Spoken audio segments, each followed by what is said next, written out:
You didn't hand over your power all at once. It happened in fractions. In the little moments no one warned you about. The moment you smiled when you wanted to speak. The moment you said, "It's fine," just to keep the peace. The moment you walked away from your own instincts because someone else looked uncomfortable. That's how it starts.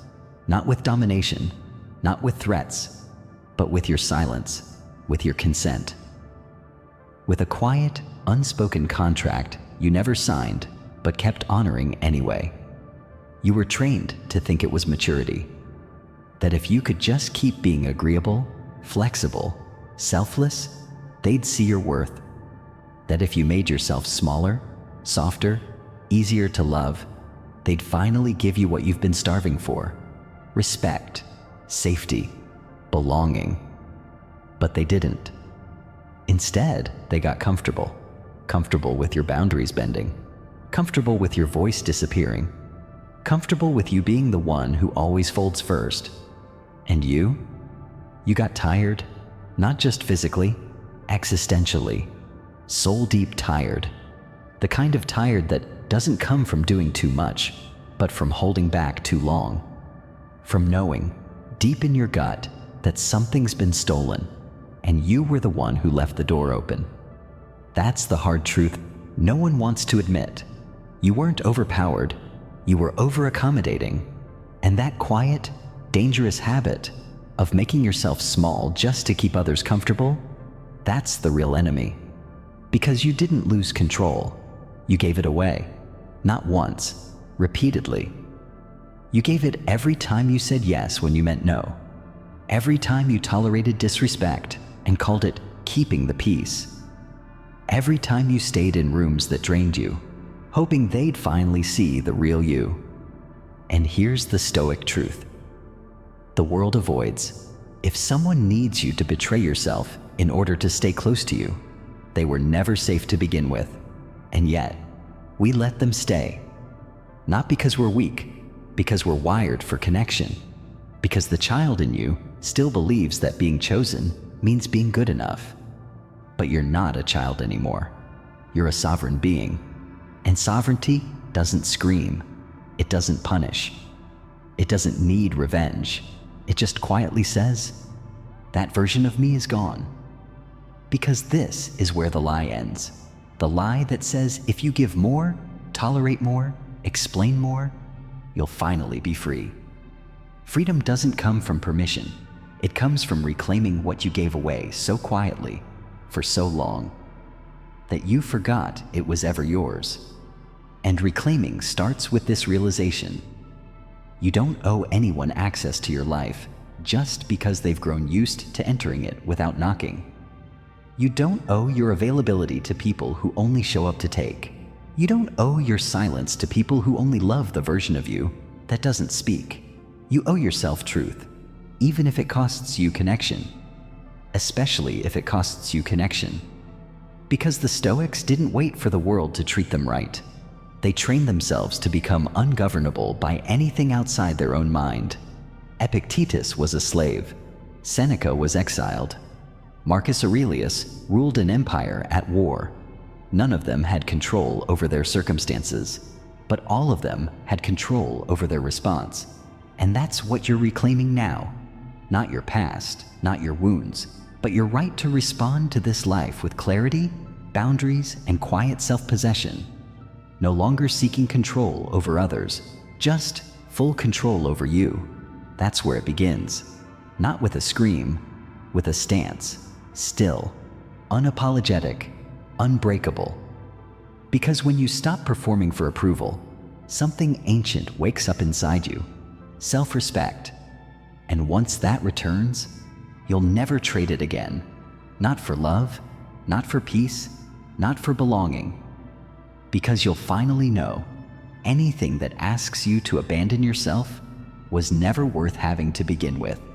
There's a myth we've all lived by, that the people who matter most will naturally treat you right. That if you keep being kind, honest, forgiving, they'll see your worth and protect it. But here's the cold reality. They don't protect what you don't defend. Respect isn't granted in silence. It's reinforced in behavior. And when you tolerate their disregard in the name of harmony, you don't teach them love. You teach them access. Access without cost. Presence without respect. Proximity without accountability. That's how control becomes culture. Not because someone declared dominance, but because you kept making room for people who never once asked if they deserved the space. That's the lie most don't see until it's too late, that your kindness became currency, and they kept raising the price. Not because they're evil, but because humans test the boundaries they're given. And when your boundaries are soft, the tests never stop. This is the part that hurts most. You taught them how to treat you, and not with your words, with your endurance, with every moment you stayed silent when you should have spoken, with every time you allowed chaos in the door just to keep the relationship alive. And you thought you were strong for staying. You thought you were being patient, selfless, mature. But you weren't being strong. You were being controlled, subtly, gently, by their reactions, their withdrawals, their moods. And your deepest fear? That if you finally stopped making yourself easier to love, they'd leave. But here's what the Stoics knew. If someone only stays because you're quiet, they're not staying for you. They're staying for the version of you they can manipulate. And you're done being that version. Because a life of constant adaptation isn't peace, it's performance. And performance is exhausting. It costs you your voice. It costs you your edge. It costs you the fierce clarity that comes from living by your own standard, not their convenience. So now, you draw the line, not out of anger, out of alignment. Because here's what no one taught you growing up. Boundaries aren't a threat to love. They're a test of it. Anyone can stay when you're agreeable, convenient, flexible. But only the real ones stay when you start choosing yourself. When you stop folding to keep the connection intact. When you say, "This is who I am, and I won't apologize for it." Most won't make it past that line. Let them fall away. Because what you're building now can't be shared with anyone who confuses access with entitlement. This is sacred ground now. The mind you're protecting, the energy you're reclaiming, the voice you're unmuting. You don't let everyone walk barefoot through sacred ground. You protect it with silence, with stillness, with standards so high they offend those who once benefited from your lack of them. That's how you know you're healing, not by how loud you get, by how clean your no becomes, by how few explanations you feel like giving, by how deeply you sit in your truth without craving understanding. That's the Stoic edge. It doesn't lash out. It doesn't seek revenge. It doesn't beg to be seen. It becomes unshakable from the inside out, because true freedom isn't in walking away. It's in no longer needing anyone to follow. And that's you now. Unfollowed, unexplained, undenied. They had control because you gave it, and now you don't. Not because you're cold, because you're awake. And once you're awake, there's no returning to a life that ran on your silence. You've stopped fueling the machine with your compliance. You've stopped dressing your people-pleasing as nobility. You've stopped apologizing for needing space to become who you actually are. And the people who don't like that weren't meant to survive your evolution. Because this evolution is clean, it's surgical, it's stoic. And from here forward, you say less. You give less. You expect more. From them, from life, from yourself. Because you're no longer afraid of what happens when you stop being easy. You're afraid of what happens if you don't. You've been taught your whole life to chase being understood, as if that's the prize, as if the end goal of your truth is someone else's approval. But here's what you eventually realize, if you're lucky. That being understood isn't worth the cost if it requires you to translate your soul into a language that makes others comfortable. Because real power doesn't speak to be understood. It speaks to stay aligned. That's where most people get trapped. They start out with fire, conviction. They know what they believe, what they need, what they feel. But little by little, They edit themselves. Not because they're lying, but because they're trying to be digestible. They shrink their truth into something softer, easier, more palatable, and the world rewards it with less conflict, with fewer stares, with applause from people who never knew who you were to begin with. But here's what the Stoics would say: if you have to bury yourself to be accepted, you were never accepted. You were filtered, and a filtered soul doesn't create peace, it creates resentment, quiet, festering, invisible resentment. Resentment for all the times you didn't speak up, for all the moments you let the world tell you how to be, for all the silent agreements you made just to be liked. But liked by who? By people who needed you small to feel tall? By people who needed your silence to stay comfortable? By people who only applauded you when you didn't make them look inward? That's not respect. That's audience management. And you weren't born to be a performer in someone else's production. You were born to be the author. The Stoics didn't beg for understanding. They moved in accordance with nature, their nature. They lived by principle, not popularity. They knew truth that depends on applause isn't truth, it's theater. And most people are acting their way through life, scripting every word, every move, every boundary to fit the mood of the room. You don't have to, not anymore. You can trade performance for presence, not loud presence, still presence. The kind that doesn't shrink when misunderstood. The kind that doesn't need everyone to get it, feel it, applaud it. The kind that says, this is who I am. This is what I value. If you can't meet me here, then I wish you peace, from a distance. This is the power of being misunderstood and unmoved. It doesn't mean you don't care. It means you've stopped betraying yourself to be palatable. It means you've stopped confusing attention with affirmation. It means you've stopped mistaking being agreeable for being at peace. Because here's the hardest truth of all. The version of you that was the easiest to control was the one obsessed with being understood. And once you let that go, they lose their grip. The guilt stops working. The cold shoulders stop shaping your behavior.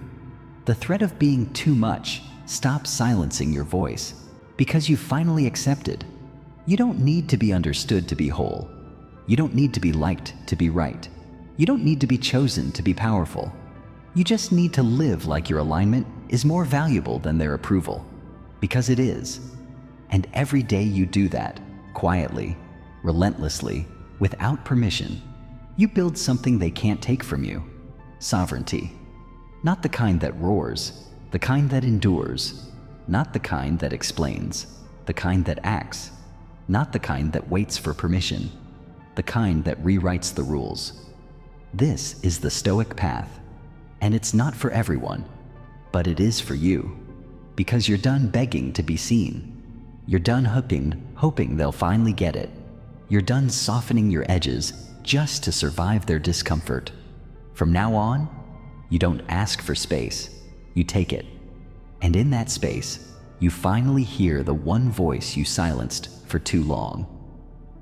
Your own. You want to know what's more addictive than comfort? Control. Not the kind they force on you with violence or laws, the kind they disguise as love. Control dressed up as care. They say, I'm just worried about you.